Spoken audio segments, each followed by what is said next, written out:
May question ako. Ganito ba yung nararanasan mo ngayon? Nakikita mo yung mga kasabay mo dati, like yung classmates or yung colleagues, successful sila sa ginagawa nila. Tapos, titignan mo yung ginagawa mo, parang hindi nagsasucceed and naisip mo parang wala namang result sa ginagawa ko. Tapos makita mo sila umuunlad, parang walang problem and galing kasi nagagawa nila yung gusto nila.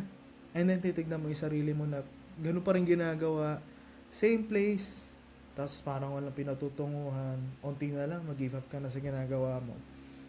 The result is, therefore, naghahanap ka ng kung saan ka ba talaga pupwesto at ano ba talaga yung focus mo.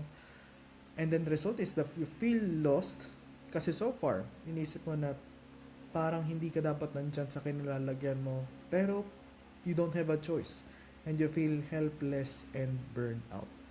Napapatanong ka kung tama ba talaga naging decision ko in the past? So this is what you call midlife crisis, and we experience it from 30 years old to 55 years old. So iniisip mo half of your life is over. Ito na ba yung buhay ko? Tatanggapin ko na ba to? Wala na ba akong gagawin? And then the question is this negative? Itong mga nafe-feel natin, itong naiisip natin. I think the answer is no. I think it's a blessing in disguise. It's realignment. And consider it as an awakening. Wow, awakening. So, ito na yung turning point actually. You are in your turning point kung may gagawin ka ba or wala. Or accept mo na eh. It is what it is. It is a wake-up call na dapat may magbago sa ginagawa mo.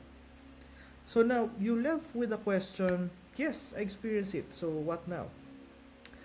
I can um, I can leave you with four things to remember. Ito lang yung masasabi ko. It can help you, it cannot. You can remind yourselves this. It's up to you. So there are four things to remember. Number one, yung result is not overnight. It's not over week. It's not over month. But years and years of hard work. Underline hard work. So, yung result, it needs consistency. It should be free of distraction. Consistency and free of distraction. Distraction is like similar to, kung familiar kayo, shiny object syndrome. May ginagawa ka, tapos may mapapanood ka, uy, parang mas okay ito. Tapos, iiwan mo yung ginagawa mo, and then lilipat ka na naman dun sa parang bago, mas in, mas trend, yun ang gagawin mo. And then, after some time, may kita ka na naman bago, lilipat ka na naman, tapos yun na naman yung gagawin mo. In the end, wala kang natatapos na meaningful. So what you need to do is continue even if you feel na walang nangyayari.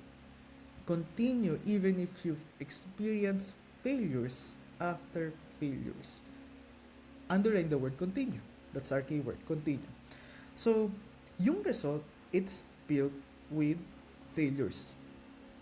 Tandaan niyo yan, result is built with failures. Consider it as parang hollow block siya sa bahay ng result. Nakatago. So, yung nakikita lang natin is yung panglabas, yung mismong result na. Yung mga pinupost ng friends mo, yung mga nakita mo outside, yun na yun. Yun lang yung nakikita natin. Pero, yung results na yun, ang foundation or yung material na pinanggawa noon sa loob ay failures. So you don't you think na, you don't think yourself na special ka, na you're free of failures. Walang ganun. Walang ganun sa buhay. Embrace failures because it means you're building something steady. You're building something sturdy na will be tested through time and seasons. So, consider result, it's like a tree na once na may seed na tinanim ka sa lupa, hindi mo naman na-expect na kinabukasan, punong na siya or halaman na siya agad. Hindi mo siya dapat tignan every second, lilingon ka, and then isipin mo pag walang lumabas, failure na kaagad, walang nangyayari, walang growth, etc. So, what you need to do is water it every day. Nandun yung consistency. So, continue watering every day dun sa tree. And yun, wait over time. It's not overnight. Again, it's not overnight. It's not over month. It's years of hard work. Yung hard work done is watering. So, by watering means you need to work hard first before you can see it comes to fruition. Yun yung second nating need i-remember.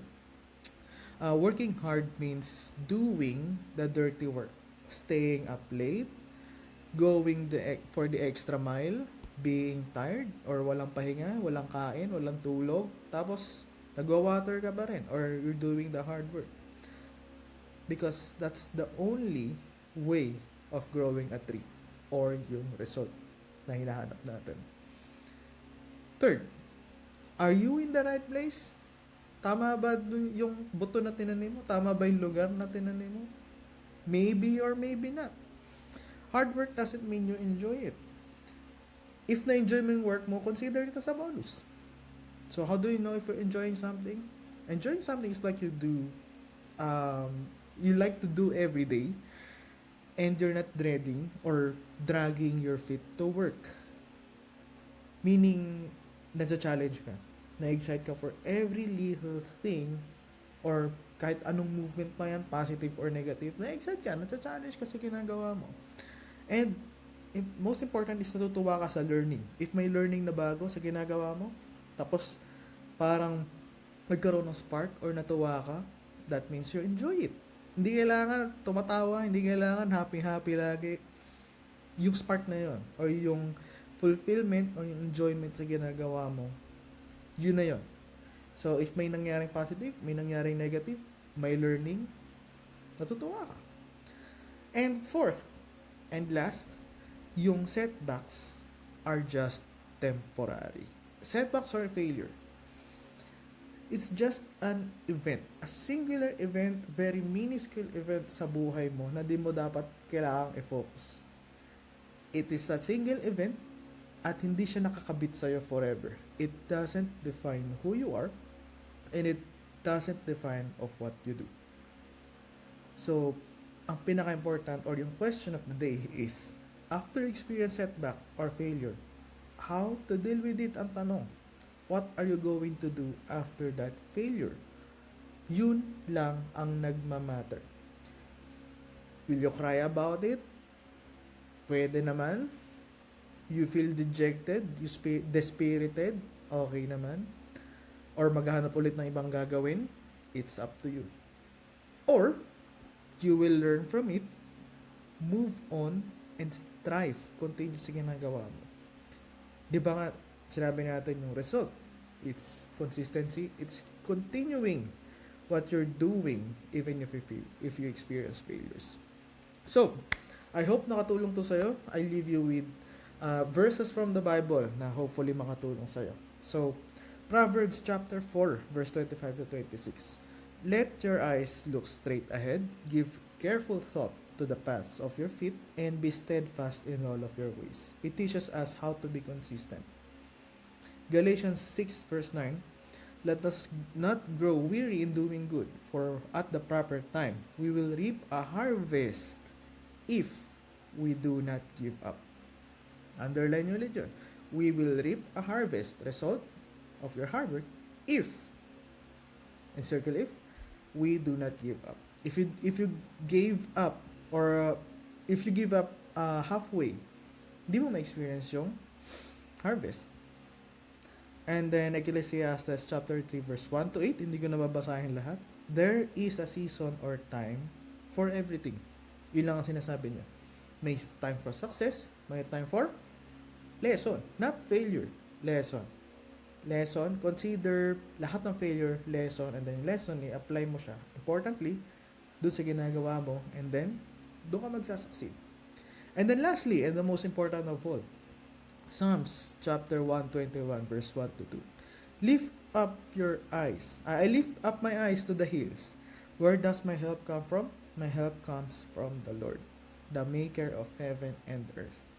Yes, just lift up your eyes because our help comes from the Lord.